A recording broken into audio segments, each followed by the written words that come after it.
Mr. Ramsi ya. Hari ini ada sumber kita Mr. Ramsi langsung dari Yerusalem ya. Coba saya cek. Sudah ada. Halo Ramsi. Hello. How are you? Not bad. Not bad, not good. Ya, senang berjumpa sama kamu lagi Ramsi ya. Tambah lama kamu semakin kelihatan muda. Ya, sebelum kita mulai Ramsi, ini saya mau nunjukin video dulu. Oke. Ya, video yang terjadi itu. Nanti setelah itu kita cek ya, apakah yang terjadi di sana ya. Kita lihat dulu videonya. Tunggu sebentar.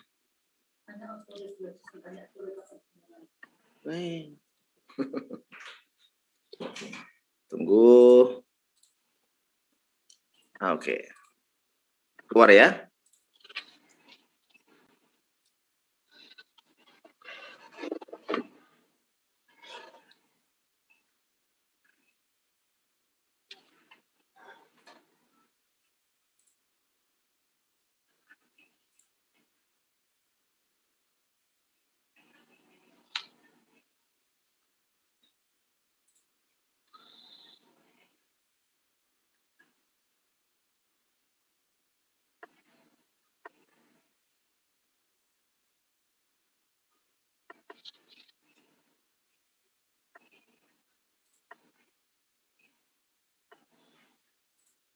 Ya, seperti gitu ya.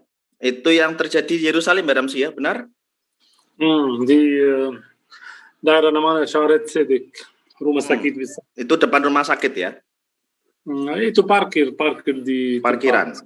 Jadi apa yang terjadi Ramsi? Kenapa kok tiba-tiba ada lubang segitu besar? Ya, Bapak Ibu, Shalom, saudara yang terkasih dalam Tuhan. Jadi topik hari ini juga sangat spesial dalam nubuatan firman Tuhan. Aku tidak tahu kalau itu nubuatan atau tidak, tapi yang sangat aneh, itu bukan yang pertama di Yerusalem.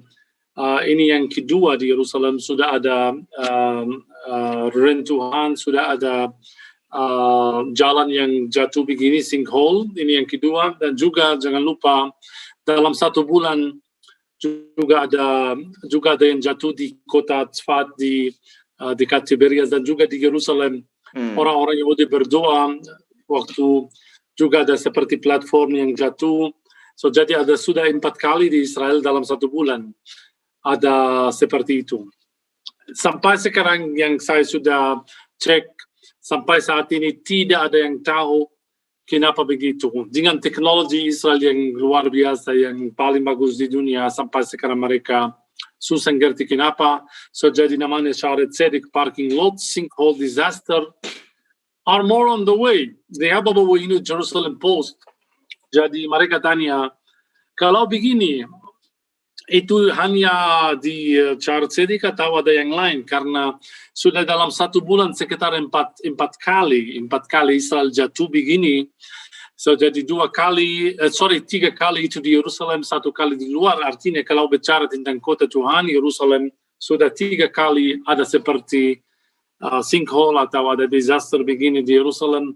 Ya, yang pertama waktu masih ada perang, jadi ada waktu mereka berdoa dalam sinagoga jatuh mereka. Yang kedua jalan ini, yang ketiga 1 hari kemudian ada juga jalan yang lain retak, tapi bukan sinkhole tapi retak.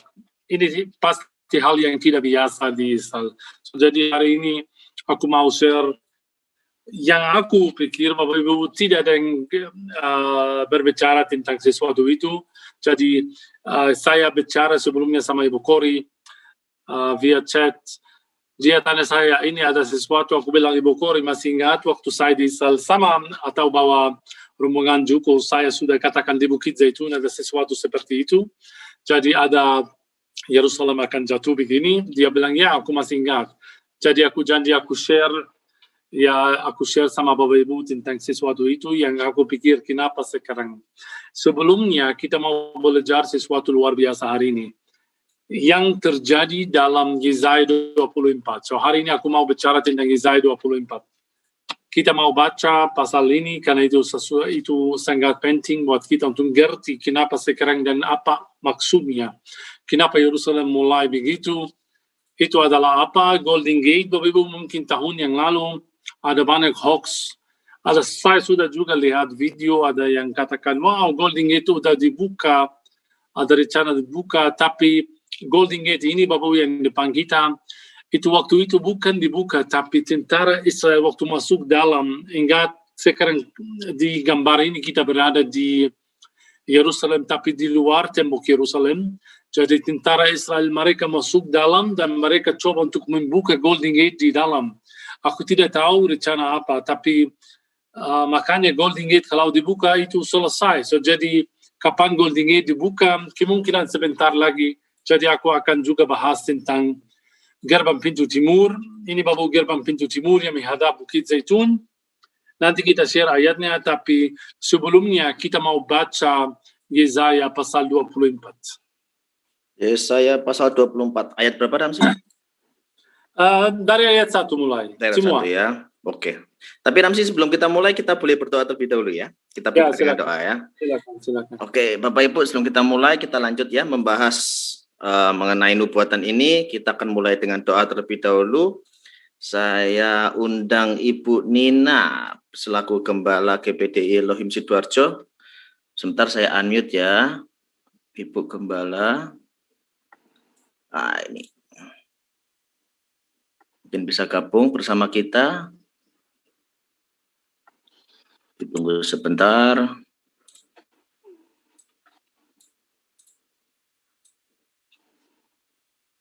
Sebentar, Ibu Nina.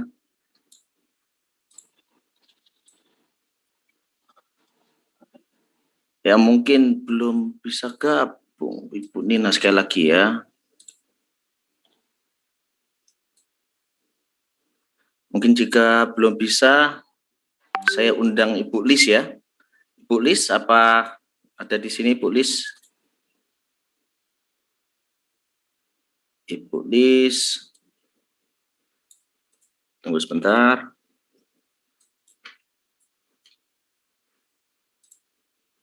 Saya coba unmute ya.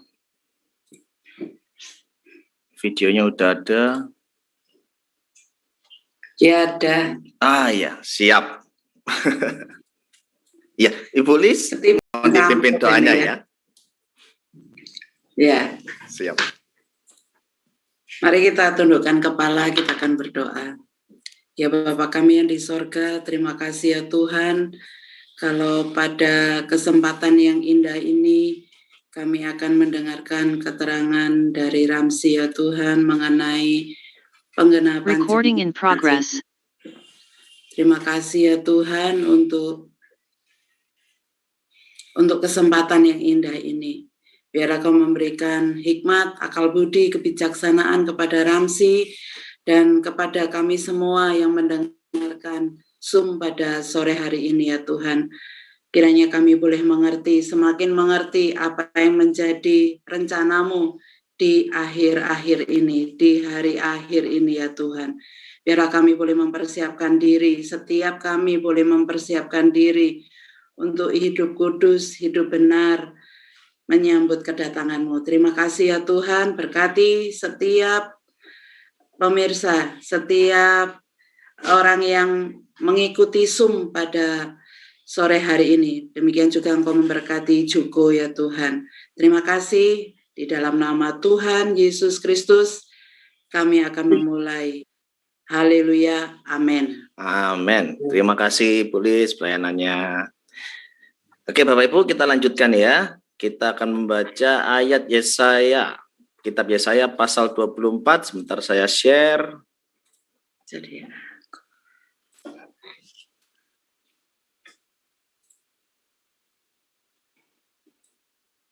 Oke, saya baca Yesaya 24 mulai ayat 1.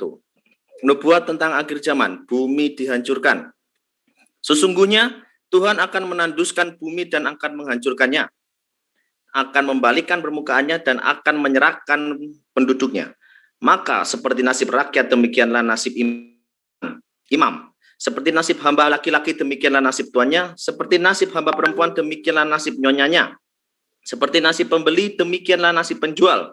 Seperti nasib peminjam, demikianlah nasib yang meminjamkan. Seperti nasib orang yang berhutang, demikianlah nasib orang yang berpiutang. Bumi akan ditanduskan setandus-tandusnya dan akan dijarah sehabis-habisnya, sebab Tuhanlah yang mengucapkan firman ini. Bumi berkabung dan layu, ya, dunia merana dan layu. Langit dan bumi merana bersama. Bumi cemar karena penduduknya, sebab mereka melanggar undang-undang, mengubah ketetapan dan mengingkari perjanjian abadi. Sebab itu sumpah serapah akan memakan bumi, dan penduduknya akan mendapatkan hukuman. Sebab itu penduduk bumi akan hangus lenyap, dan manusia akan tinggal sedikit. Air anggur tidak menggirangkan lagi, pohon anggur merana, dan semua orang yang bersuka hati mengeluh. Kegirangan suara rebana sudah berhenti, keramaian orang-orang yang beria-ria sudah diam, dan kegirangan suara kecapi sudah berhenti. Tiada lagi orang minum anggur dengan bernyanyi, arak menjadi pahit bagi orang yang meminumnya. Kota yang kacau riuh sudah hancur, setiap rumah sudah tertutup, tidak dapat dimasuki. Orang menjerit di jalan-jalan karena tiada anggur. Segala sukacita sudah lenyap, kegirangan bumi sudah hilang. Yang terdapat dalam kota hanya kerusakan. Pintu gerbang telah didobrak dan runtuh. Sebab beginilah akan terjadi di atas bumi, di tengah-tengah bangsa-bangsa, yaitu seperti pada waktu orang menjolok buah zaitun, seperti pada waktu pemetikan susulan, apabila panen buah anggur sudah berakhir. Dengan suara nyaring mereka bersorak-sorai. Demi kemegahan Tuhan mereka memekik dari sebelah barat. Sebab itu permuliakanlah Tuhan di negeri-negeri timur. Nama Tuhan Allah Israel di tanah-tanah pesisir laut. Dari ujung bumi kami dengar nyanyian pujian. Hormat bagi yang maha adil. Tetapi aku berkata, kurus merana aku, celakalah aku. Sebab para penggarong, ya, terus-menerus mereka melakukan penggarongannya. Hai penduduk bumi, kamu akan dikejutkan, akan masuk pelubang dan jerat. Maka yang lari karena bunyi yang mengejutkan akan jatuh ke dalam pelubang, dan yang naik dari dalam pelubang akan tertangkap dalam jerat. Sebab tingkap-tingkap di langit akan terbuka, dan akan bergoncang dasar-dasar bumi. Bumi remuk redam, bumi hancur luluh, bumi goncang-gancing.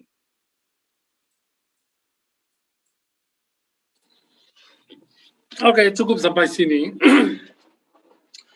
Jadi aku lihat yang di Yesaya pasal 24, dia berbicara tentang zaman ini pasti banyak penyakit, banyak orang sedih, banyak duka cita, banyak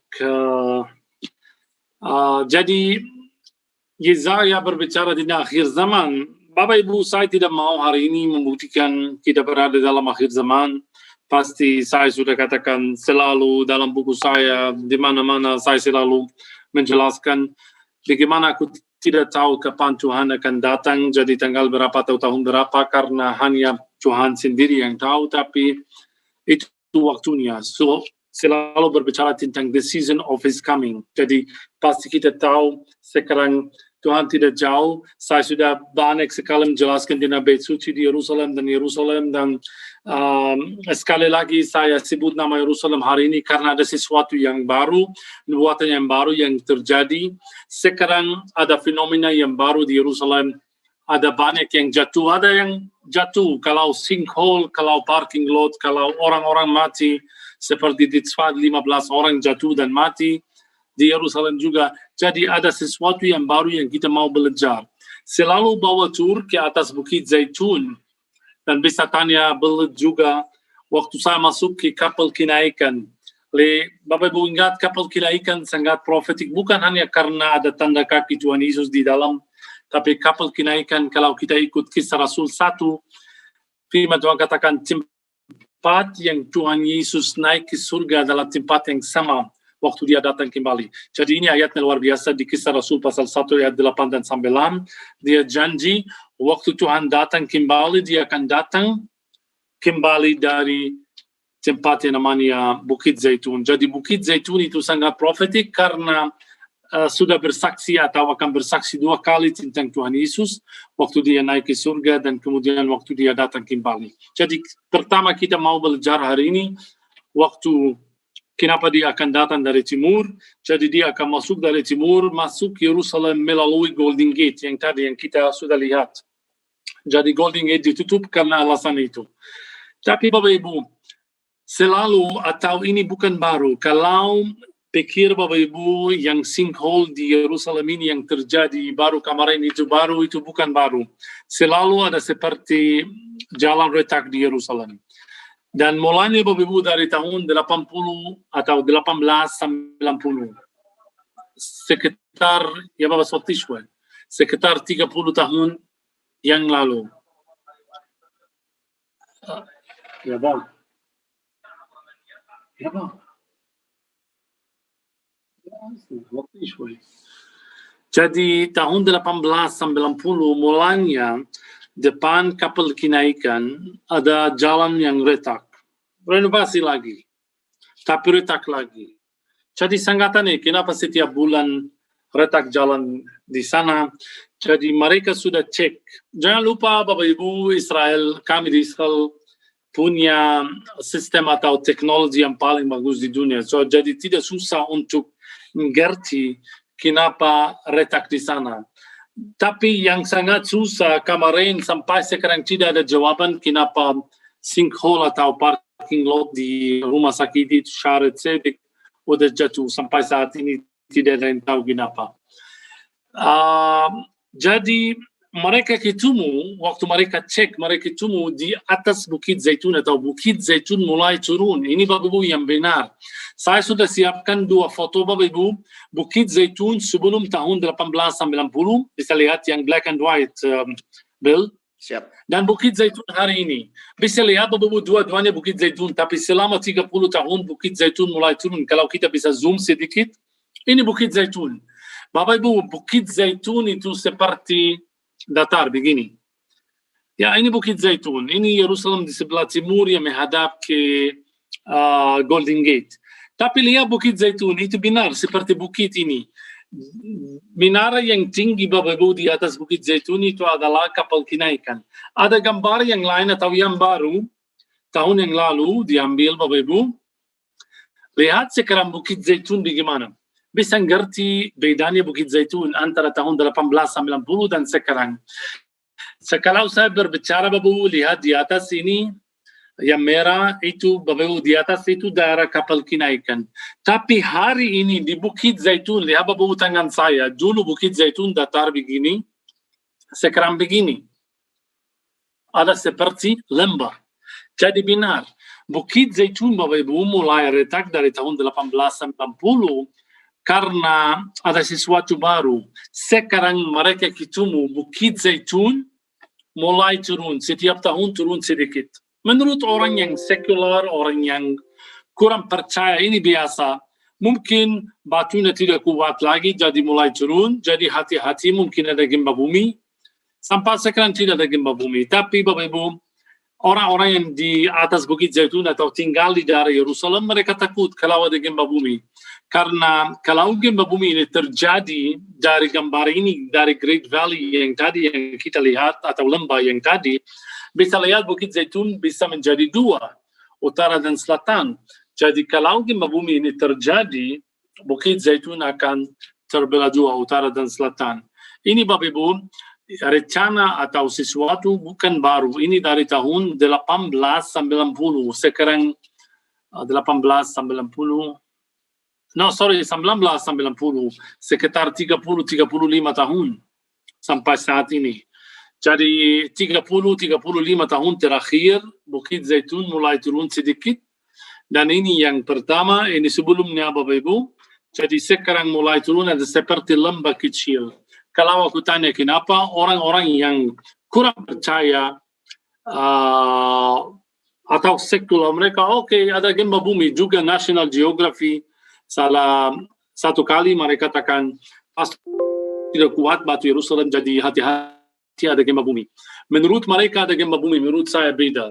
Bapak Ibu jangan lupa sama Bukit Zaitun, ini tahun 1990, bukan 18, aku salah, 1990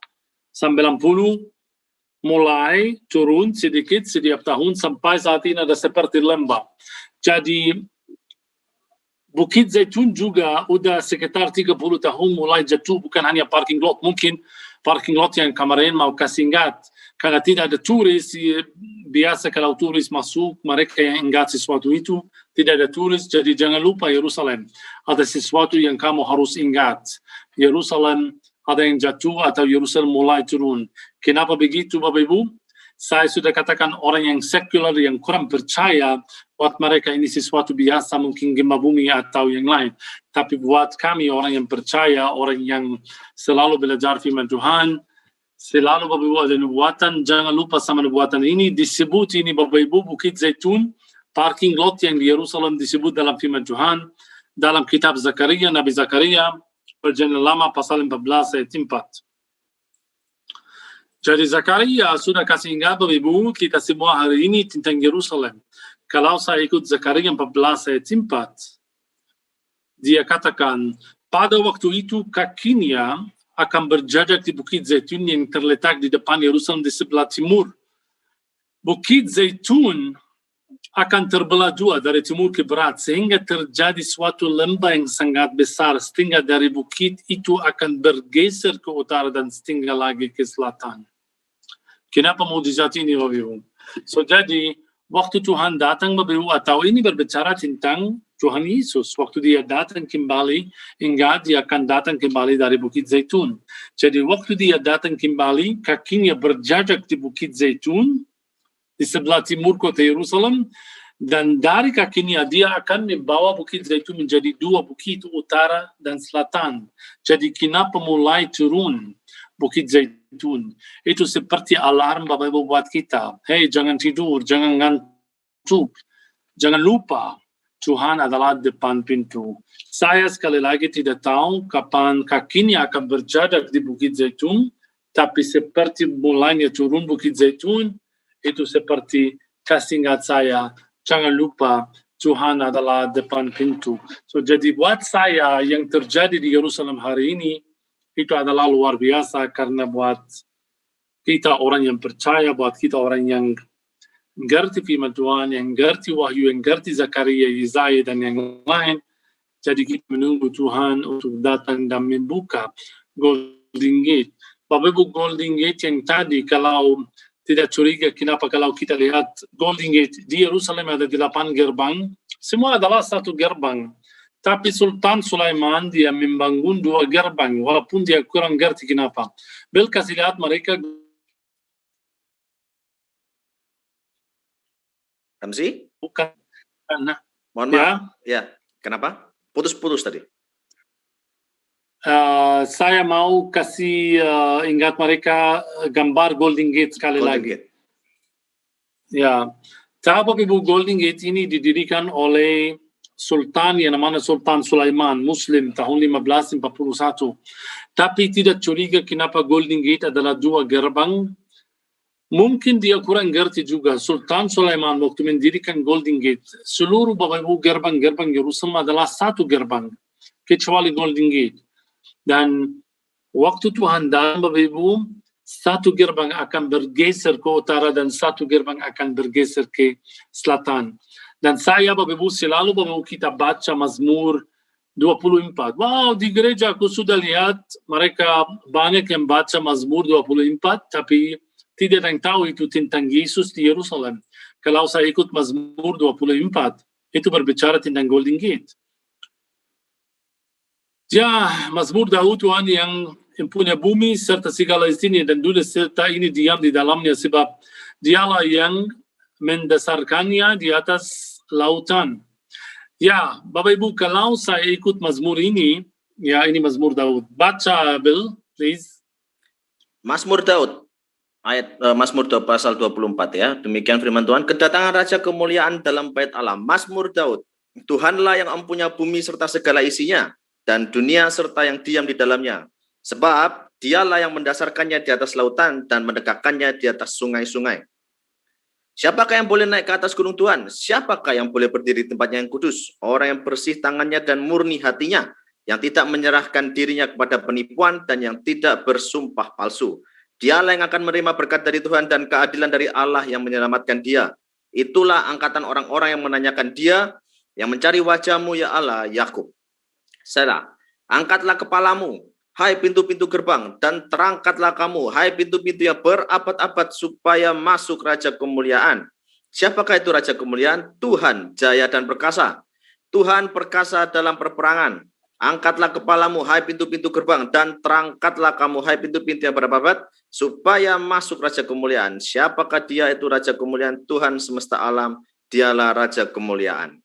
Amin. Jadi Bapak Ibu, Golden Gate akan dibuka. Bagaimana? Bukan bom, bukan helikopter, tapi Bapak Ibu, kakinya waktu berjarak di Bukit Zaitun, dia akan membuka Bukit Zaitun menjadi 2 bukit, utara dan selatan, dan gerbang-gerbang Golden Gate itu adalah 2 gerbang.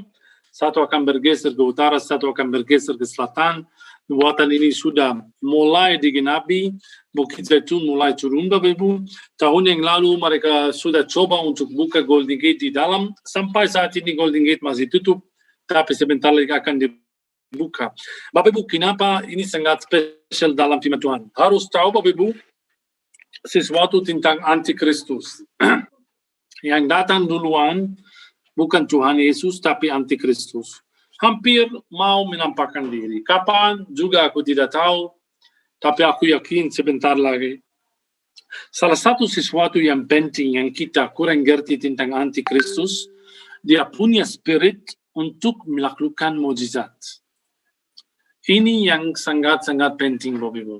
Jadi kalau kamu lihat orang buta melihat, jangan aneh, jangan kaget. Antikristus bisa melakukan mukjizat karena dia punya spirit sekarang Bapak Ibu. Tapi ini sangat penting. Satu mukjizat yang Antikristus tidak bisa melakukan. Satu aja. Tahu itu apa? Itu membagi Bukit Zaitun menjadi 2 bukit. Jadi bagaimana aku mengerti yang datang itu adalah Mesias yang palsu atau Antikristus? Karena dia akan berdiri di tempat yang sama di Bukit Zaitun. Bapak Ibu, Mesias akan datang dari sebelah timur, dari Bukit Zaitun. Jadi Antikristus juga akan datang dari sebelah timur. Dan dia akan berdiri di Bukit Zaitun. Dan dia akan katakan, saya akan membuka Bukit Zaitun menjadi 2. Tapi failure, dia tidak bisa. Ingat, sangat lucu Bapak Ibu. Tahu Bapak Ibu, zaman sekarang itu sangat aneh. Tahun yang lalu ada yang datang dari, saya tidak usah sebut namanya, tapi pendeta besar, terkenal. Bukan dari Indonesia, dia masuk Israel dengan banyak orang. Dia janji dia akan membuka gunung presipis, gunung lompat yang di Nazaret menjadi 2. Waktu itu, waktu aku dengar dia mau membuka bukit presipis, waktu atau lompat di Nazaret menjadi 2 bukit, itu buat apa? Mukjizat apa ini? Saya ingat, wow, ini mukjizat yang mirip mukjizat atau Tuhan yang dalam firman Tuhan. Tapi Tuhan akan membuka yang namanya Bukit Zaitun. Kenapa pendeta ini mau membuka bukit di Nazaret? Saya kurang ngerti kenapa Nazaret sendiri, tapi saya katakan, wow, it is the spirit of the Antichrist pasti. Karena tidak mungkin ini dari hamba Tuhan yang benar, dia mau membuka mountain atau bukit di Nazaret. Kenapa? Dan dia berdoa terus, 3-4 jam berdoa, mukjizatnya tidak terjadi. So bukit yang namanya bisa cek, bukit presipis yang di Nazaret masih tetap sama. Belum dibuka menjadi 2 bukit. Tapi sekarang the spirit of Antichrist, Bapak Ibu, mereka fokus tentang sesuatu itu. Jadi yang terjadi di Yerusalem itu apa? Seperti Antichrist mau menampakkan diri, Bapak Ibu. Kemudian kalau saya datang ke Golden Gate itu ceritanya sangat luar biasa. Saya Bapak Ibu kasih ingat, Golden Gate ditutup tahun 1541 oleh siapa? Sultan Muslim yang namanya Sultan Sulaiman, Ottoman Turki. So jadi Golden Gate udah ditutup.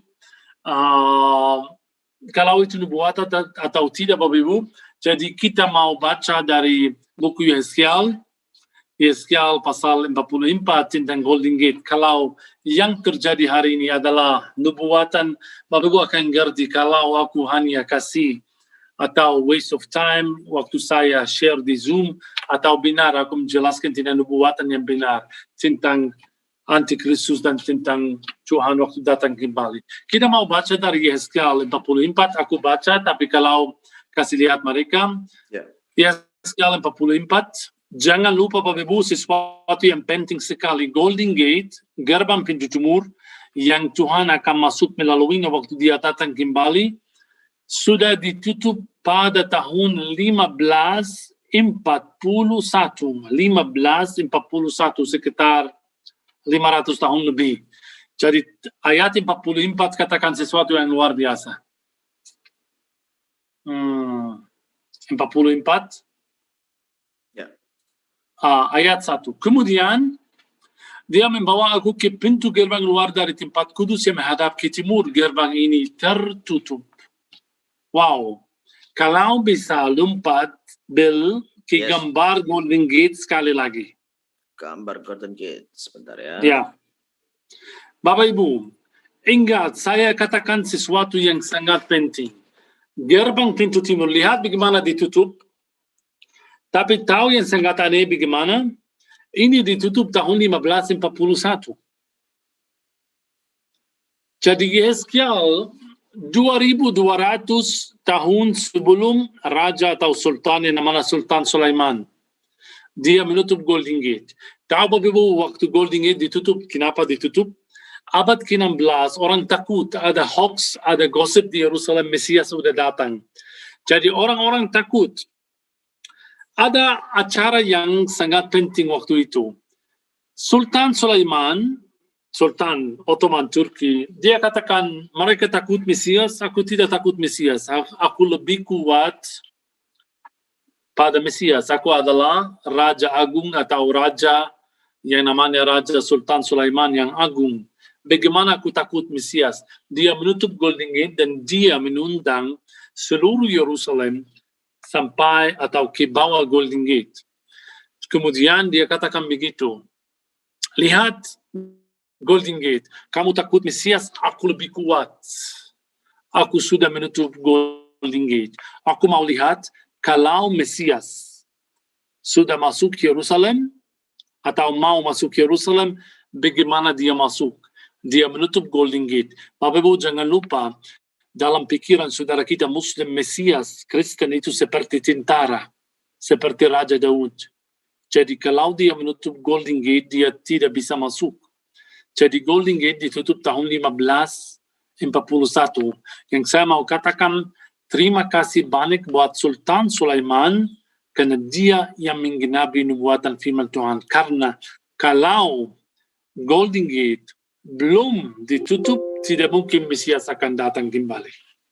Ayat yang kedua. Sebelum ayat yang kedua, juga Bapak gambar yang tadi lihat di bawah Golden Gate ada kuburan. Lihat, kenapa ada kuburan? Karena Sultan Sulaiman, dia sangat-sangat pintar.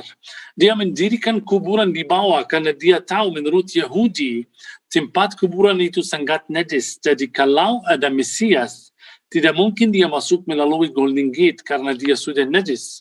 Menurut buku Bilangan pasal 19 ayat 11, setiap orang yang kena kepada mayat, dia sudah najis selama 7 hari. Jadi orang Yahudi, kalau mereka masuk kuburan, mereka sudah najis. Bagaimana Mesias yang najis akan masuk Yerusalem yang suci? Jadi dia sangat pintar waktu dia juga mendirikan kuburan di bawah Golden Gate. Jadi Golden Gate ditutup dan ada kuburan di bawah. Bagaimana Mesias akan masuk? Kita kembali ke ayat yang tadi yang di Yehezkiel pasal 44.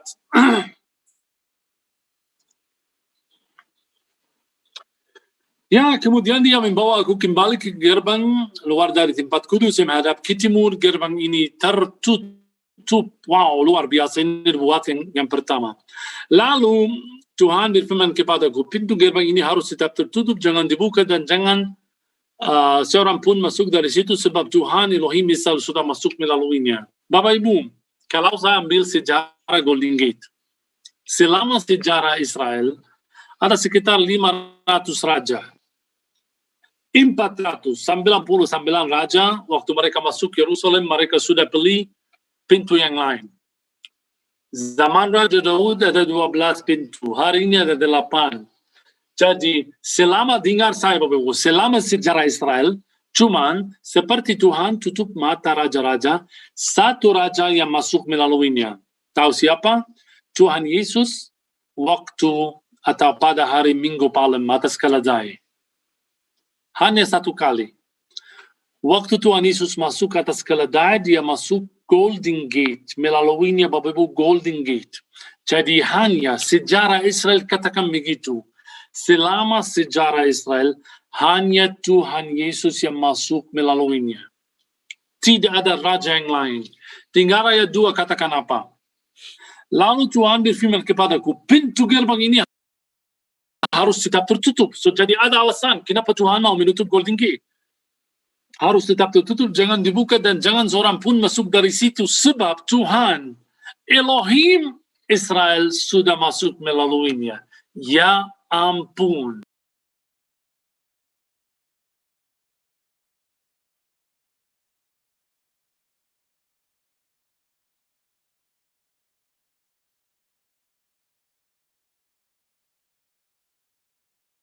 Spesial dan tinggi dalam firman Tuhan. Yeskel tidak katakan itu adalah orang Nazaret, itu adalah Nabi, itu adalah anak tukang kayu. Yeskel sangat ekstrim hari ini. Dia katakan sesuatu luar biasa. Sebab Tuhan Elohim Israel sudah masuk melaluinya. Kalau aku tanya, kapan Elohim Israel sudah masuk melaluinya? Satu kali, Minggu Palem. Artinya, yang masuk melaluinya adalah Tuhan Yesus. Yang masuk melaluinya adalah Elohim Israel. Lihat Bapak Ibu, bagaimana nubuatan ini luar biasa. Jadi ada nubuatan luar biasa buat saudara kita Muslim, ada nubuatan luar biasa buat saudara kita Yahudi. Percaya tidak Bapak Ibu, dari nubuatan ini banyak Yahudi sudah masuk Kristen. Ya benar. Gereja besar yang namanya Mesianik hari ini di Israel. Bagaimana mereka percaya waktu mereka ketemu Yesus seperti ini Bapak Ibu. Ini jelas sekali ada Yesus dalam Yeskel pasal 44 ayat 2. Tapi yang sok pintar datang dan kata, hei, kami juga menunggu Mesias. Kenapa kamu katakan ini Mesias kamu? Kami juga bangsa Yahudi menunggu Mesias. Enggak Bapak bangsa Yahudi masih menunggu Mesias, belum datang. Jadi buat mereka yang dalam Yeskel itu adalah Mesias Yahudi, bukan Mesias Kristen. Jadi bagaimana aku ngerti ini berbicara tentang Mesias Kristen atau Yahudi? Jelas sekali. Kembali ke ayat 1 Bapak Ibu. Kemudian dia membawa aku kembali ke gerbang luar dari tempat kudus yang menghadap ke timur. Gerbang ini tertutup. So Bapak Ibu, kalau ada orang yang sudah pernah ke Israel, aku tanya dia, hei Pak, kapan mau kembali ke Israel?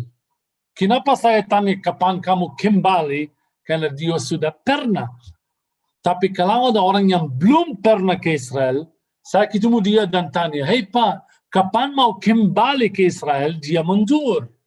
Kenapa mundur? Kembali? No, aku belum pernah. Jadi kapan mau pergi atau kapan mau datang ke Israel? Ini yang benar. Tapi kapan mau kembali artinya kamu sudah pernah. Benar tidak? Setuju tidak? Bapak Ibu, kemudian ayat 1 katakan, kemudian dia membawa aku kembali. Artinya, dia sudah pernah. Ini berbicara tentang dua jalan atau dua rencana Bapak Ibu. Pertama kali waktu Mesias sudah lahir di Bethlehem dan disalibkan atas Golgota dan bangkit. Yang kedua, waktu dia akan datang kembali membuka yang namanya Golden Gate. Jadi lihat Bapak dari dua ayat ini, berapa nubuatan ini atau berapa nubuatan ada. Bapak Ibu, saya selalu ada cerita sama Golden Gate. Sahabat saya, ya satu kali Bapak Ibu aku bawa orang Yahudi ke Golden Gate. Karena dia mau tanya tentang Kristus. Dia bingung, dia mau tanya tentang Kristus. Aku bawa dia ke depan Golden Gate. Dia marah besar sama saya. Kenapa kamu bawa saya ke Golden Gate? Aku mau tanya tentang Kristus. Dia juga adalah tour guide, tapi Yahudi. Dia mau ngerti tentang Kristus sedikit. Buat menjelaskan buat grup. Aku bawa dia ke depan Golden Gate. Saya katakan mau ngerti Yesus ini, Yesus. Mana Yesus? Ini Golden Gate. Saya tanya dia, Mister, kamu masih ingat sejarah Golden Gate? Dia bilang, ya masih ingat. Ini yang Tuhan kamu, dia waktu itu pakai Tuhan kamu. Ini Bapak Ibu tahun 2012. Tuhan kamu masuk melaluinya, Yesus, dan ini hanya Raja yang masuk. Saya tanya dia, kamu masih ingat siapa menutup Golden Gate? Dia bilang, pasti Sultan Sulaiman pada tahun 1541. Wow, bravo. Kamu hafal sejarahnya. Come on, jangan sok pintar. Aku tour guide juga seperti kamu. Aku bilang, ya benar. Tapi kamu tidak tahu kenapa saya bawa kamu ke sini. Kamu bilang ini ditutup tahun 1541. Dan yang menutup Golden Gate itu adalah raja yang namanya Sultan Sulaiman. Kemudian Yesus masuk atas keledai pada hari Minggu malam dan hanya raja di Israel yang masuk melaluinya. Benar? Benar. Kamu mau apa? Saya bilang, kamu punya Hezkel. Kemudian saya baca Hezkel depannya. Kemudian dia membawa aku kembali ke pintu gerbang dari tempat kudus yang menghadap ke timur. Gerbang ini tertutup. Dia bilang, wow, terima kasih. Aku orang Yahudi. Aku punya Hezkel. Sehari-hari aku baca Hezkel. Tapi pertama kali aku ketemu ada buatan buat Golden Gate. Saya katakan, wait, calm down. Itu bukan buat kamu. Saya membawa kamu ke sini karena ayat 2. Ayat 2 ada apa? Saya katakan, gerbang ini harus tetap tertutup. Jangan dibuka. Jangan pun seorang masuk dari situ. Sebab Tuhan Elohim Israel sudah masuk melaluinya. Saya tanya dia, siapa masuk melaluinya? Sebelumnya aku tanya dia, siapa yang masuk melaluinya? Dia jawab, saya Yesus. Sekarang aku tanya ulang dulu. Siapa masuk melaluinya? Dia bilang, Tuhan kamu, Yesus kamu. Saya bilang, wow, terima kasih. Kamu yang bilang, Yesus saya adalah Elohim Israel. Menurut Yeskel kamu. Dia bilang, wow, karena itu kamu bawa saya ke sini. Dia marah dan pergi. Tahu Bapak Ibu? Dia marah besar sama saya. Tapi 2 bulan kemudian dia telepon saya. Halo, Ramzi. Ada kabar baik? Ada apa? Aku mau dibaptis. Aku sudah percaya karena Golden Gate ini. Bapak Ibu, ceritanya Golden Gate itu luar biasa. By the way, Bapak Ibu, yang saya sudah katakan, saudara saya ini dia adalah evangelist sekarang di dalam gereja. Yahudi keras kepala menjadi evangelist besar. Karena ceritanya Golden Gate, karena satu ayat yang tadi, Yesaya 44, ayat 1 dan 2, untuk ngerti bagaimana firman Tuhan itu adalah obat yang terbesar di dunia. Itu lebih kuat pada vaksin COVID-19 hari ini, Bapak Ibu. So, jadi, firman Tuhan itu adalah, Bapak Ibu, setiap pertanyaan buat kita ada jawaban dalam firman Tuhan. Ya, Bapak Ibu, rencana Yerusalem hari ini, kalau sebelum kita selesai, yang terjadi di Yerusalem hari ini, itu sangat-sangat aneh buat saya, Bapak Ibu, itu tidak biasa. Itu untuk bersiapkan datanglah Antikristus. Tapi setelah datang Antikristus, Bapak Ibu, pasti datanglah Tuhan, kakinya akan berjejak. Bukit Zaitun adalah alarm hari ini mulai turun setiap tahun. Kalau masuk Israel nanti, jangan lupa ke Bukit Zaitun. Hari ini Bukit Zaitun tidak datar lagi seperti lembah, Bapak Ibu, karena kakinya hampir mau berjejak di Bukit Zaitun, membawa Bukit Zaitun menjadi 2 bukit, utara dan selatan. Amin.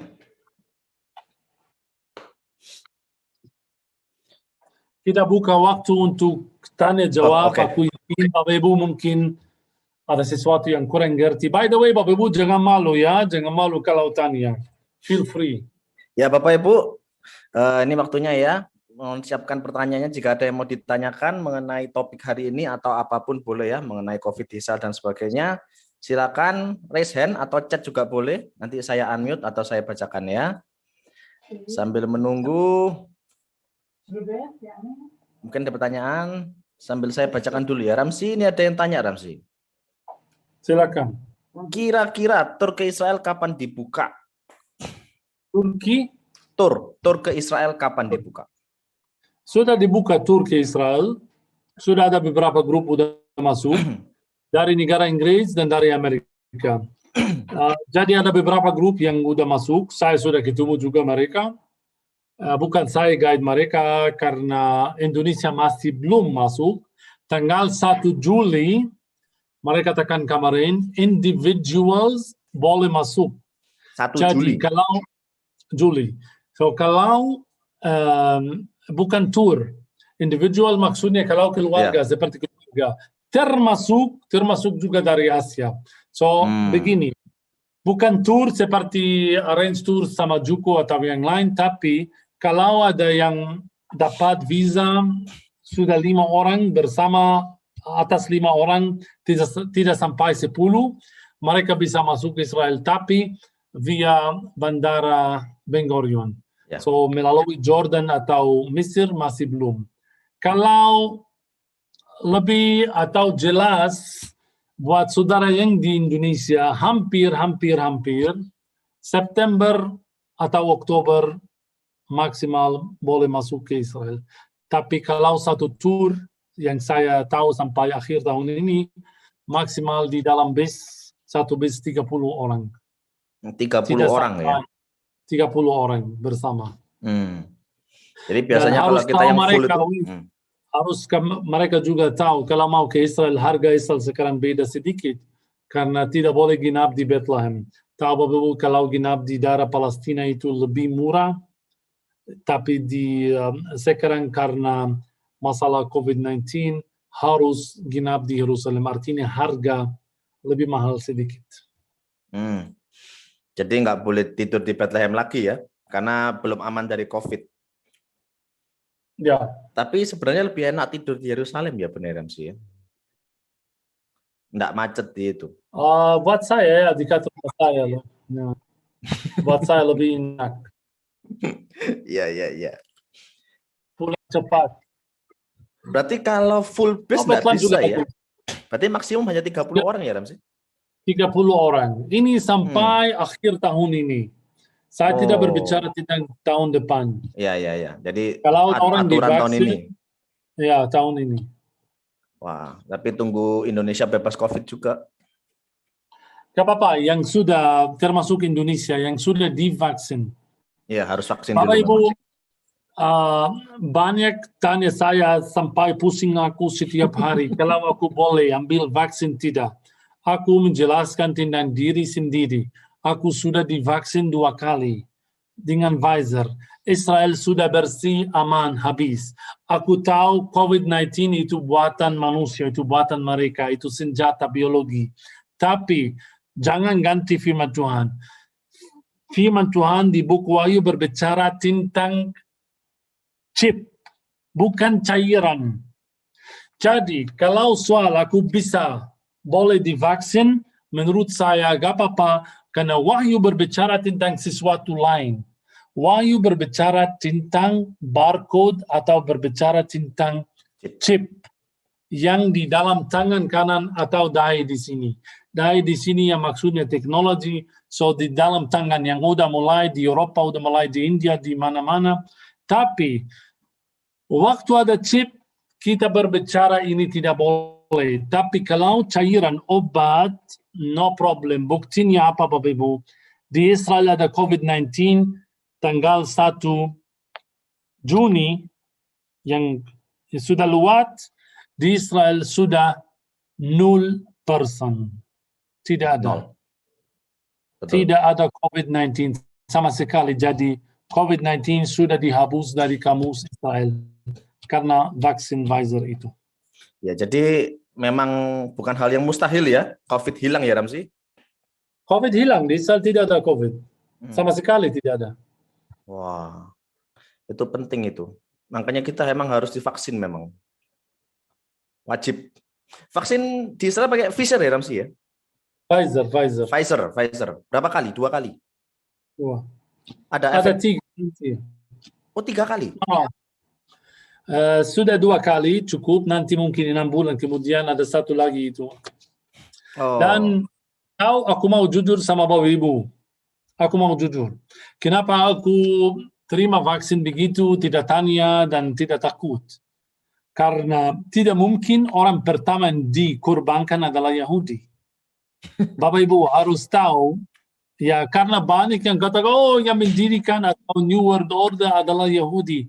Tapi kalau begitu, tidak mungkin yang dikorbankan itu adalah Yahudi. Kami negara pertama yang ambil vaksin. Dan kami negara pertama yang habisan COVID-19. Dan itu adalah negara Yahudi. So, tidak mungkin, tidak masuk akal yang mendirikan chip itu, seperti yang mereka katakan, itu yang dikorbankan. Tidak masuk akal. Benar-benar. Mohon maaf Ramzi, untuk korbannya yang COVID kemarin di Israel, ada yang Yahudi Ortodoks? Atau banyak? Sorry, sekali lagi. Yang korbannya COVID kemarin di Israel, apa ada yang golongan Yahudi Ortodoks? Pasti ada. Oh, Pasti banyak? ada. Lebih dari ultra-ortodoks, karena mereka tidak dengar yang pemerintah katakan untuk berdoa bersama. Tahu mereka sangat kuat, jadi setiap kali mereka mau berdoa selalu ada demo, polisi banyak datang, mereka harus memaksa mereka, tapi mereka tidak mau dengar. Masuk tembok ratapan bersama, tidak pakai masker, jadi banyak yang dikorbankan di Israel dari ultra-ortodoks waktu ada COVID-19. Tapi tetap keras kepala berarti ya mereka ya? Ya, orang Yahudi keras kepala umum. Oke. Tadi ada yang angkat tangan ya atas nama Benru. Mungkin bisa ditampilkan videonya. Ada yang mau tanya? Oh iya. Iya, silakan. Selamat sore, selamat siang Ramzi. Hey bro. Hai. How are you? Baik. Apa kabar Ramzi di sana? Sehat ya? Alhamdulillah. Alhamdulillah, alamin ya. Yang aku mau tanyakan lagi sama Ramzi, mungkin udah pernah aku tanyakan sebelumnya. Ini tadi aku lihat di chat juga ada rekan anggota lain yang bertanya, kira-kira kapan, apakah sama ini ya, bait atau tempel yang ketiga yang akan dibangun lagi itu kapan? Kira-kira kapan itu akan dibangun lagi, Ramzi? Itu aja. Itu aja dulu. Itu aku juga tidak tahu. Ya, aku tidak tahu itu kapan. Saya sudah katakan banyak sekali. Menurut banyak orang Yahudi, mereka percaya Mesias mereka harus menampakkan diri sebelum tahun 2024. Jadi harus juga Bait Suci, atau mereka sudah bersiapkan buat Bait Suci sebelum tahun itu. Barang-barang Bait Suci udah siap semua. Tapi Israel sangat pintar. Udah belajar dari perang kemarin antara Hamas dan Israel.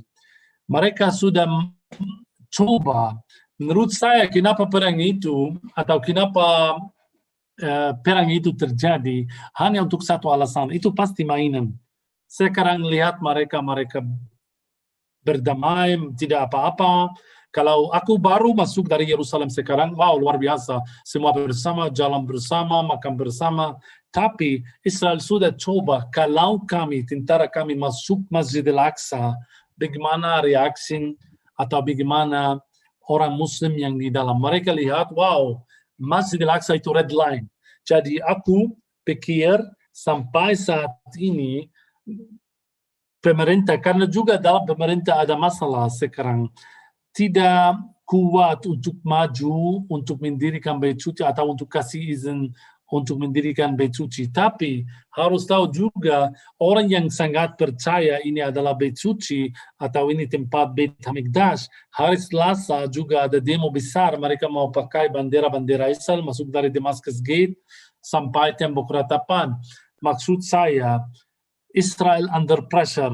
Satu lagi dari sisi Palestina atau Arab, yang kedua dari sisi orang yang keras kepala mau mendirikan Bait Suci yang ketiga. Mudah-mudahan Masjid Al-Aqsa tetap bersama, aman, dan mereka tidak masuk dalam. Sampai sekarang aku tidak ada info yang 100% kapan mereka masuk dan mendirikan. Tapi untuk beberapa tahun kemudian, buat Lembu Merah, apa yang terjadi dalam Lembu Merah, sudah 3 kali ada Lembu Merah, dan tidak dikorbankan. Sampai sekarang, aku yakin juga Lembu Merah yang ada sekarang, mereka ketemu 2018, karena bulan 11 tahun ini, sudah expired, sudah 3 tahun. Jadi mereka harus cari Lembu Merah. Berapa kali sudah Israel maju untuk dan cari lembu merah sampai mereka tumbuh, dan setiap kali mereka janji tahun ini, tapi tidak terjadi. Karena bro, situasi di Timur Tengah sekarang itu sangat panas. Jadi untuk masuk, lihat kemarin hanya beberapa tentara masuk Masjidil Aqsa, perang besar udah mulai. Bagaimana kalau Masjidil Aqsa hancur, pasti perang dunia yang ketiga.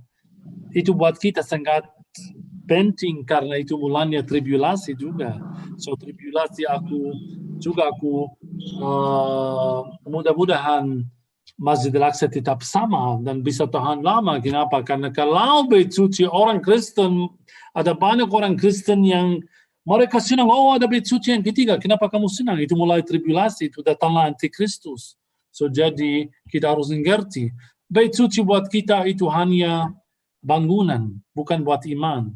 Karena Tuhan adalah Bait Suci-Nya. Berapa kali saya sudah katakan begini. So jadi buat Masjidil Aqsa tetap masih sama. Sebentar lagi, kapan, bulan apa, ya aku tidak tahu. Ruben.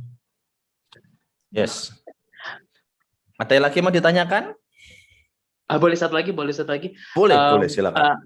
Maaf, jadi kayak untuk aku udah pernah cerita ke Ramzi beberapa mungkin tahun lalu atau bulan lalu yang bagaimana mengenai pembangunan Bait Suci yang ketiga ini yang aku entah itu disengaja tidak sengaja ternyata aku seperti donation ya untuk beli koinnya Donald Trump itu dan aku sudah dikirimkan. Itu termasuk masih dalam agenda untuk pembangunan Bait Suci itu ya, Ramzi ya? Yang aku sudah dapatkan koin Trump itu. Kamu ya yang dapat orang harus tahu juga walaupun aku katakan masih Bait Suci belum didirikan. Tapi Ruben itu benar, orang Yahudi udah mulai bayar pajak. Dan pajak itu, koin itu, pajak buat Bait Suci. Itu hampir udah selesai ceritanya. Kalau kamu bayar pajak, artinya apa? Kamu sudah masuk rencana itu. Tidak mungkin itu masih jauh. Orang Yahudi di seluruh dunia sekarang bayar pajak buat Bait Suci. Itu buat apa? Artinya ada rencana yang dekat. Kalau saya katakan tidak tahu, tidak artinya sampai 50 tahun. No. Kalau saya katakan aku tidak tahu, artinya dalam beberapa bulan atau beberapa tahun kemudian. Berapa tahun kemudian Israel bisa tahan tanpa Bait Suci? Tidak mungkin. Mesias mereka sangat terlambat. Di mana Mesias mereka? So jadi mereka mau mendirikan Bait Suci buat Mesias. Karena sekarang tahu itu juga sejumlah orang Yahudi yang kurang percaya itu banyak sekali. Tahu kenapa? Kenapa mereka tidak ada percaya dalam agama mereka hari ini? Karena Mesias sudah terlambat sekali. Jadi di mana Mesias harus menampakkan diri. Dan kalau harus menampakkan diri, rencana yang pertama itu adalah Bait Suci yang ketiga. Jadi Bait Suci tidak jauh, aku tidak tahu kapan, dan buktinya di mana orang Yahudi mulai bayar pajak. Setiap orang Yahudi harus bayar pajak buat Bait Suci dari tahun 2018, 15 Februari 2018, itu hari pertama mereka mulai bayar pajak. Artinya rencana Bait Suci atau bangunan Bait Suci udah dekat sekali. Oke, terima kasih. Oh, sudah. Ada yang tanyakan lagi? Oke, terima kasih atas pertanyaannya. Terima kasih juga. Terima kasih, Ramzi. Terima kasih. Iya. Lanjut ya, Mr. Ramzi. Pastor Ramzi, apakah pintu Golden Gate itu nggak bisa dibuka?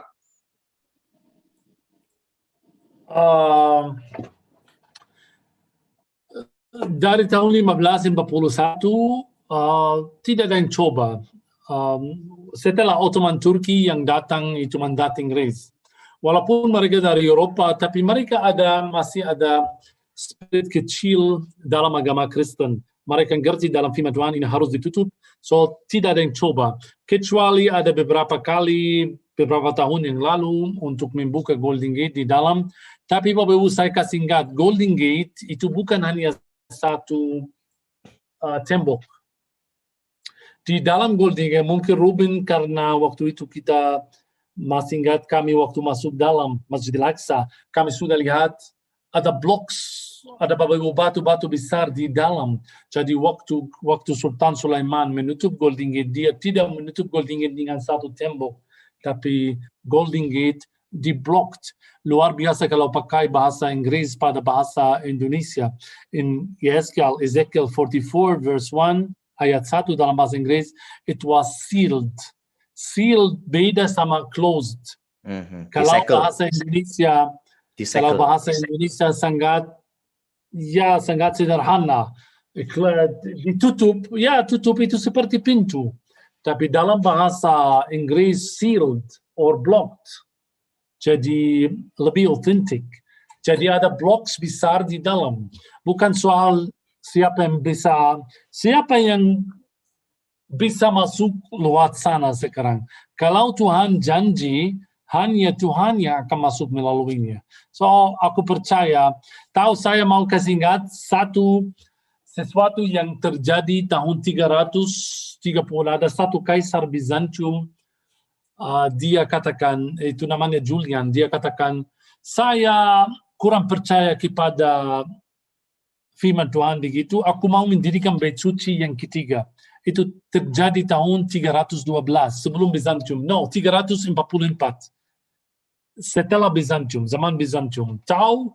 Sejarah katakan, waktu dia mulai mendirikan bait suci yang ketiga, dia langsung meninggal. Dia langsung seperti ada heart attack dan meninggal. Maksud saya begini, kalau the plan of God ada rencana atau manusia tidak boleh hancur atau tidak bisa masuk atau hancur the plan of God itu.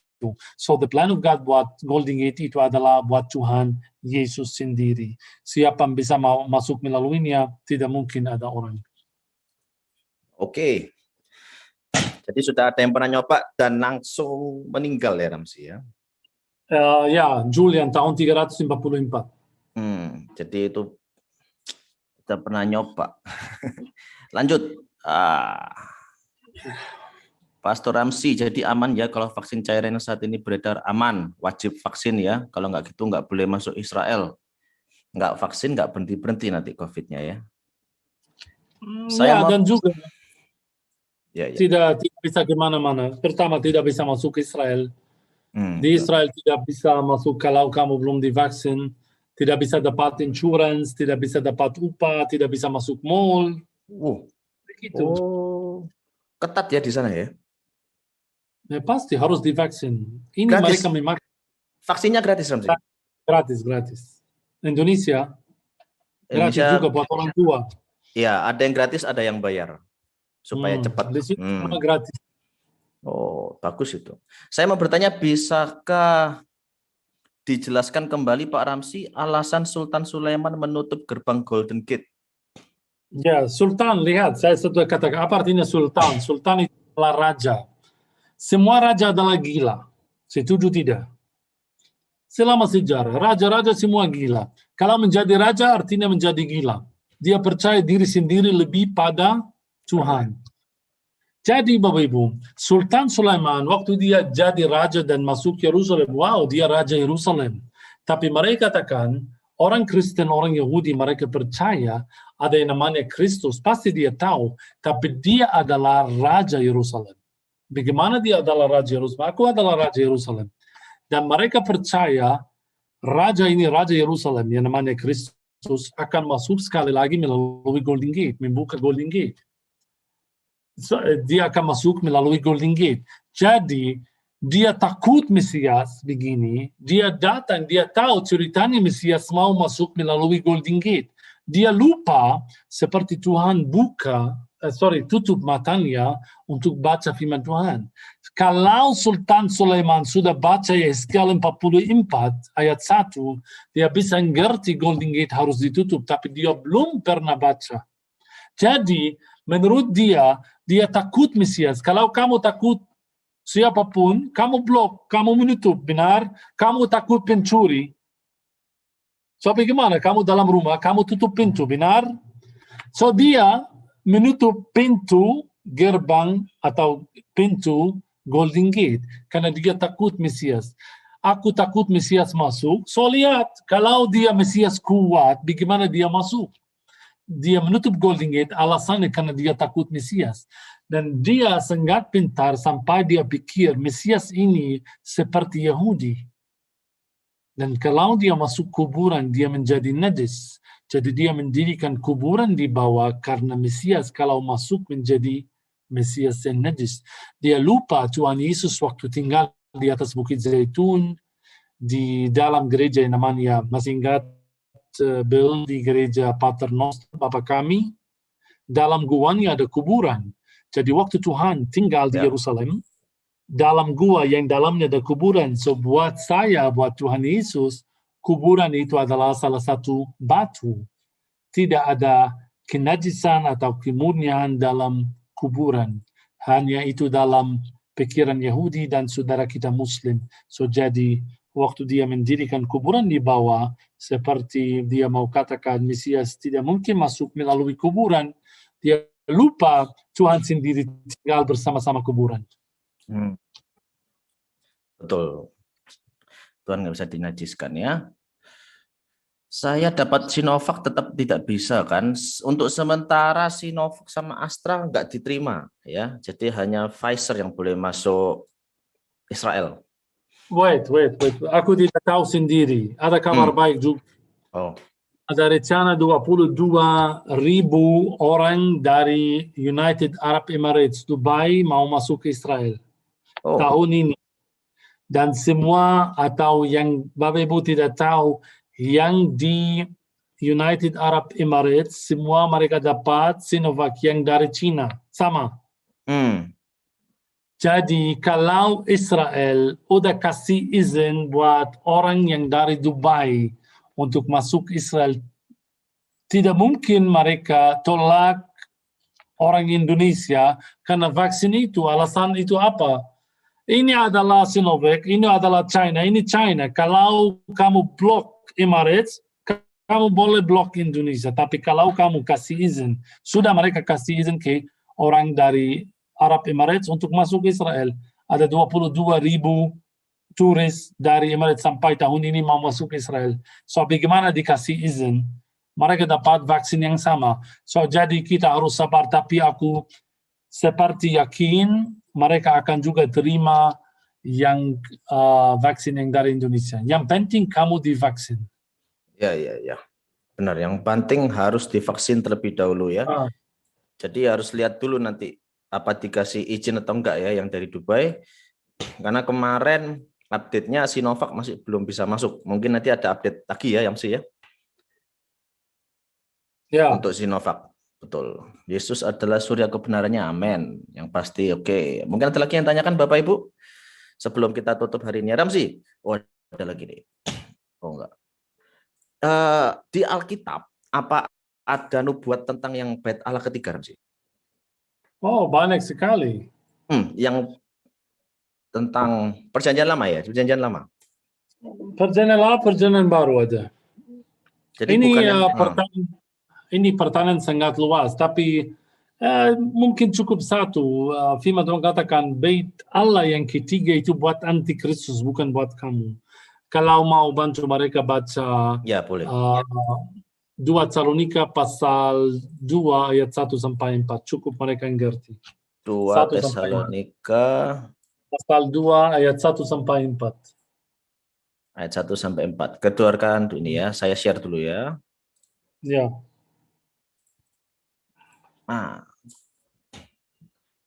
Benar ya. 2 Tesalonika 2 ayat 1-4.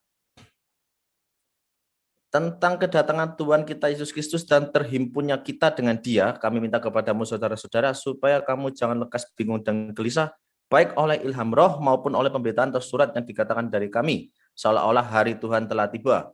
Janganlah kamu memberi dirimu disesatkan orang dengan cara yang bagaimanapun juga, sebab sebelum hari itu haruslah datang dahulu murtad dan haruslah dinyatakan dahulu manusia durhaka yang harus binasa, yaitu lawan yang meninggikan diri di atas segala yang disebut atau yang disembah sebagai Allah. Bahkan ia duduk di bait Allah dan mau menyatakan diri sebagai Allah. So, ini cukup buat mengerti, ini buatan besar buat bait Allah, dan yang namanya murtad itu antikristus. Tempatnya di mana itu adalah bait Allah juga. So bait Allah itu bukan buat kita, itu buat yang namanya murtad atau yang namanya antikristus. Karena buat iman kita tidak ada bait suci lagi, karena Tuhan Yesus adalah bait sucinya. Kenapa tidak ada bait Allah? Bait Allah karena Bait Allah itu buat kurban. So kurban zaman dulu sebelum datanglah Tuhan Yesus, sebelum dia disalibkan, orang bagaimana dosa mereka dicuci dengan darah. Seperti mirip sekali sama Idul Adha di Indonesia. Mereka membawa hewan-hewan seperti domba atau ayam, dan dosa kamu, ini maksudnya, dosa kamu masuk dalam domba itu. Jadi bait suci itu buat kurban, itu buat darah. Kenapa Yesus dikorbankan atas kayu salib? So jadi salibnya Yesus itu adalah kurban yang terakhir. Setelah Kristus tidak ada kurban lagi. So jadi kalau kamu percaya Kristus, kenapa kamu percaya kurban sekali lagi? Artinya darah Kristus kurang cukup. Ini alasan kenapa tidak ada bait suci dalam iman orang Kristen. Buktinya di mana? Di Wahyu pasal 21 ayat 22. Kemarin baru kita share ayat ini. Aku tidak melihat bait suci di dalamnya, sebab Tuhan yang Maha Kuasa adalah bait sucinya. Demikian juga anak domba itu. So dari dalam Yerusalem baru tidak ada bait suci. Kenapa? Karena Tuhan Yesus adalah bait sucinya. Dia adalah kurban yang terakhir. Tidak usah bingung terus Bapak tentang soal bait suci. Yang ketiga, ya itu buat Islam, buat Yahudi, bukan buat Kristen.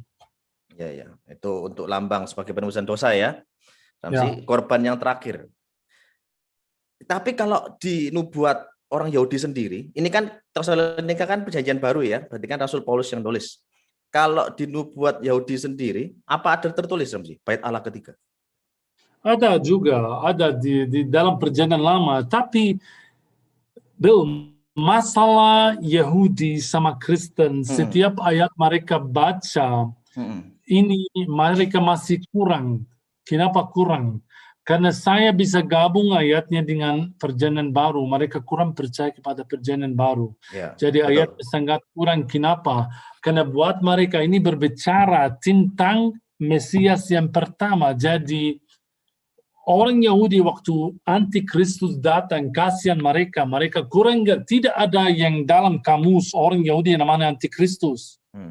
Tidak ada antikristus. So jadi waktu seorang datang dan katakan aku adalah Tuhan, seluruh Israel, seluruh Yahudi akan percaya. Kenapa? Karena mereka tidak ada pengetahuan dalam perjanjian baru. Ini masalah Yahudi. So teks mereka itu kurang kalau mereka tidak gabung. Kalau saya kira mereka menunggu bait suci. Ada janji dalam Yesaya, ada janji dalam Yeskiel, ada janji dalam Yoel tentang bait suci. Tapi bagaimana aku ngerti? Kenapa saya bisa ngerti bait suci itu buat antikristus? Karena ayat Salonika yang tadi. Tapi buat mereka kasihan, mereka tidak ada Salonika. So buat mereka untuk kurang percaya kepada Kristus, ini sangat kasihan buat mereka. Jadi tetap selalu, kenapa di sini selalu gereja kami berdoa khusus buat Yahudi untuk membuka hati mereka dan mata mereka untuk tahu kebenaran yang dalam Injil Kerajaan. Karena kasihan kalau kenapa mereka kembali lagi sekarang. Banyak yang masih jauh, masih kurang ngerti. Jadi ini buat kami di Israel. Betul. Ya harus berbicara dengan baik dan seperti Yeskiel yang tadi, seperti ayat Yeskiel yang tadi. Ini untuk membawa Yahudi dan mendekati Yahudi sama Kristen. Lihat, kalau kamu ada tafsiran yang lain silakan. Tapi pasti kalau mereka belajar dan mereka ada harapan untuk berubah, pasti mereka akan percaya. Tapi itu salah juga kami kalau mereka sampai saat ini mereka belum ngerti dan mereka belum paham firman Tuhan. So itu kalau ada pasti ada, tapi pasti masih kurang karena tidak ada perjanjian baru dalamnya. Karena yang lama semua mereka ya. Yang lama semua, kasihan. Oke, terakhir Ramsi ya, ini ada yang mau bertanya. Tim Tobing, saya unmute dulu ya. Ya, sebentar. Halo. Halo. Iya, boleh silakan bertanya? Pak. Silakan Pak. Halo Pak, apa kabar? Halo, terima kasih Yuko. Iya. Yom Sabat, Rabi. Shabbat Shalom. Saya sudah lihat video Ramzi naik keledai menuju Jericho dengan di tempat di mana orang Samaria yang baik hati itu menolong orang yang dirampok, atau Nabi Zakaria yang mendapat bertemu Tuhan, atau Nabi Elia yang dapat dikasih makan dengan oleh burung gagak, betul kan? Saya ingin sekali juga ikut itu perjalanan itu naik keledai ke Jericho. Kapan itu bisa dilaksanakan? Pertama, juga saya ingin sekali bagaimana sih caranya boleh masuk ke kubah emas itu, atau obat sakrah, atau Dome of the Rock yang dibangun oleh zaman Umayyah waktu abad ke-7. Bagaimana caranya bisa masuk ke dalam? Ya. Itu yang pertama ya. Silakan, atau yang kedua. Aku selalu bisa masuk ke dalam. Tahu kenapa aku bisa bahasa Arab? Dan aku hafal surat Al-Fatihah dalam Al-Quran Al-Karim. Jadi kalau ke pintu selalu, karena yang cek di sana itu adalah orang dari Masjid Al-Aqsa. Biasa mereka cek kalau masuk, bukan masuk halaman Masjid Al-Aqsa. Halaman Masjid Al-Aqsa boleh masuk buat semua, tapi dalam Dome of the Rock hanya buat Muslim. Jadi mereka tanya saya, kamu Muslim? Ya, Alhamdulillah. Kamu kenal surat Al-Fatihah? Ya, kenal surat Al-Fatihah. Aku surat Al-Fatihah, kemudian aku masuk. Tapi buat orang Indonesia, atau seperti grup, susah sedikit untuk masuk dalam biasa. Kecuali kalau ada yang Muslim. Karena statisku di dalam, hanya Muslim boleh masuk ke Dome of the Rock atau kubah emas dalamnya untuk lihat batunya di dalam. Kecuali kalau Papa bisa hafal surat Al-Fatihah nanti. Ya, saya mau hafal. Hafal surat Al-Fatihah dan boleh masuk. Ya, karena itu kan kita berdoa semua. Ya, karena itu penting sekali untuk kita orang Kristen. Karena itu kan Gunung Muria, tempat Abraham ingin mengorbankan anaknya. Atau boleh dibilang mungkin Daud juga lahir di situ, betul? Raja Daud. Daud lahir di Bethlehem. Kota Daud di Bethlehem. Oh. Terus Daud lahir di mana, Pak? Masih ingat Padang Gembala yang di Padang Gembala? Ya, betul. Di daerah Padang Gembala, karena Padang Gembala itu tanah Boaz dan Ruth.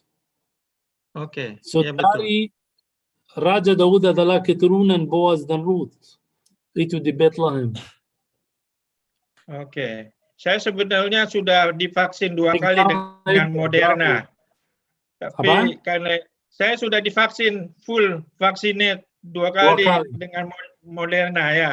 Karena di sini orang dapat Moderna. Tapi ya karena saya orang Indonesia, belum ada hubungan diplomatik dengan Yerusalem, ya susah. Saya ingin sekali kalau Indonesia punya hubungan diplomatik dengan Israel. Itu sangat saya rindu. Jadi saya bisa menginformasi setiap saat. Bisa. Sekarang dengan teknologi ini bisa lihat setiap menit juga. Ya.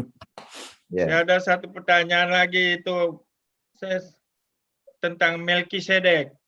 Saya dengar dari Ramzi pernah cerita bahwa itu adalah sebenarnya Tuhan Yesus. Tapi di pihak lain saya mendengar juga belum jelas apa itu betul-betul Melkisedek itu adalah Tuhan Yesus sendiri.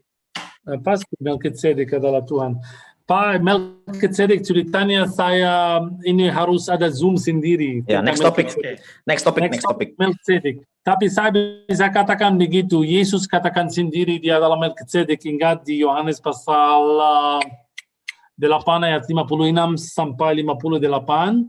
Dia katakan sebelum Abraham aku sudah ada. Tuhan Yesus. Bagaimana sebelum Abraham? Umurmu belum sampai 50. So Melkisedek. Kalau saya katakan satu sesuatu sebelum kita selesai, Pak. Ya. Melkisedek.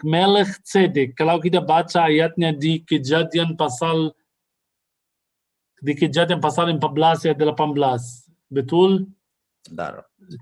Kejadian 14 ayat 18. Kejadian 14 ayat 18. Melkisedek Raja Benar. Salem.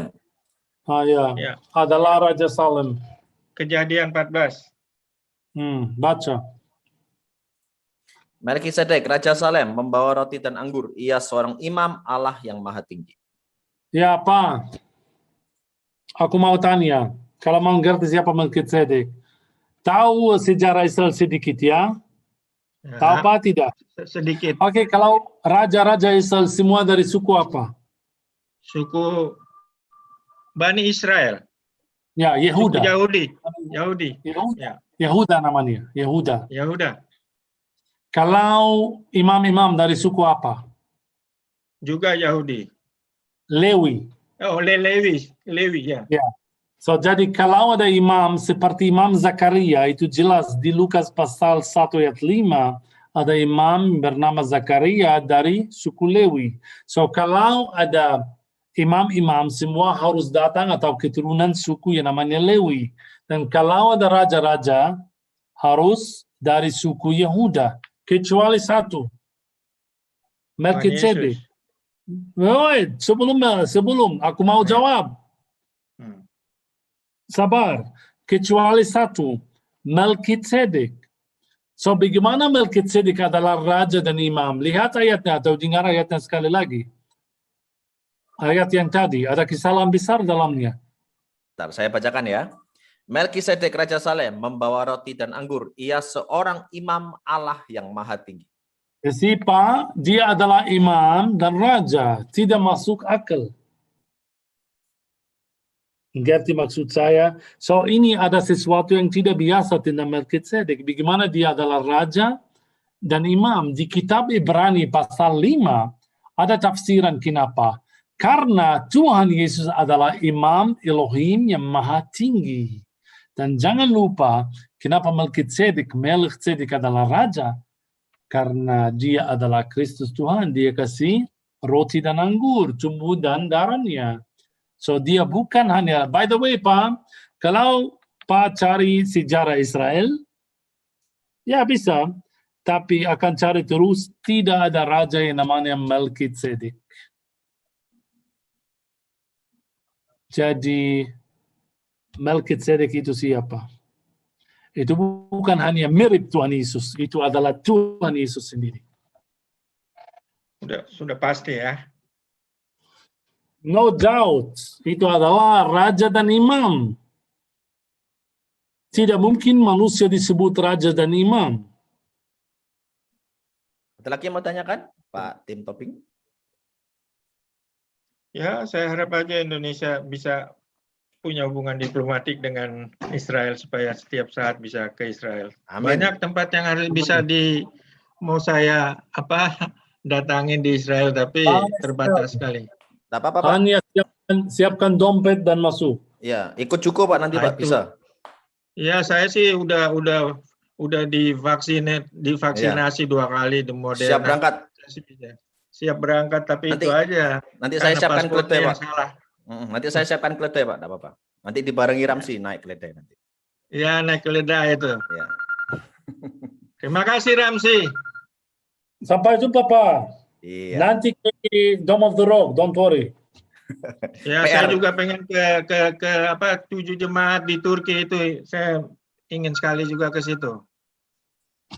Iya, oke. Ya. Semoga Terima kita kasih Pak bisa atas jumpa pertanyaannya. segera. Ya, Tuhan berkati. Terima kasih Yuko atas Terima kesempatannya. kasih. Ya. Nanti see you next topic ya Pak ya. Ya, terima kasih. Belajar Melkisedek. Horas. Ya, Bapak Ibu, Horas. sebelum saya tutup hari ini ya, terima kasih atas waktunya bisa ikut dan gabung di Zoom ini. Terima kasih Mr. Ramsi. Tuhan berkati selalu, dipakai Tuhan selalu ya.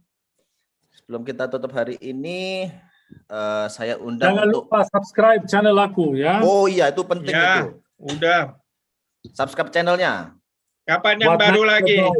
Kapan keluar yang baru lagi, Ramsi? Setiap hari Selasa ini ada karena acara kenaikan Kristus baru kemarin. Hari Selasa ada, tapi biasa setiap hari Jumat jam 6 sore waktu Jakarta. Oh ya, tapi saya waktu di sini lagi musim pertandingan sepak bola kejuaraan Eropa di sini rame. Bisa nonton hari Sabtu kalau Jumat tidak bisa. Ya, kemarin saya nonton Itali Turki. Ya, oke. Ya, Ya, ya, Bapak. ini ya linknya ya Jumpa. kalau mau Shalom, subscribe channelnya Ramsi. Yom Sabat. Shabbat Shalom semua. Sampai jumpa topik berikutnya. Ya, sebelum kita Bye. tutup hari ini ya, kita doa terlebih dahulu. Saya undang Ibu Nina terlebih dahulu ya, mungkin Bu Nina aja. Bu Nina. Sebentar saya unmute dulu ya. Ya. Oh, sudah.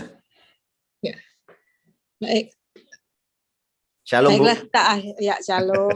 Terima kasih buat Ramsi buat penjelasannya. Banyak pencerahan-pencerahan ya, baru dan luar biasa banget. Jadi tambah kepengen berangkat ke sana ini. Oh, itu bagus itu. Pokoknya ingat Israel, ingat Juko ya. Iya, Nggak ingat boleh Juko lain. harus. Israel identik dengan Juko. Oh iya, betul itu harus. Gitu, ya. Iya. Oke, baiklah, terima kasih buat semuanya, buat Juko juga. Baiklah, kita akan tutup dalam doa. Tuhan Yesus, terima kasih untuk malam hari ini. Banyak hal kebenaran firman-Mu yang boleh kami pelajari menjadi berkat bagi kami semua. Terima kasih Tuhan, berkati Mr. Ramsi ya Tuhan. Berkati hamba-Mu ini, pakai hamba-Mu ini untuk membuka lebih banyak lagi rahasia kebenaran firman-Mu yang berhubungan dengan Israel ya Tuhan bagi kami semua. Biarlah Tuhan, Engkau pakai kehidupannya menjadi berkat bagi banyak orang.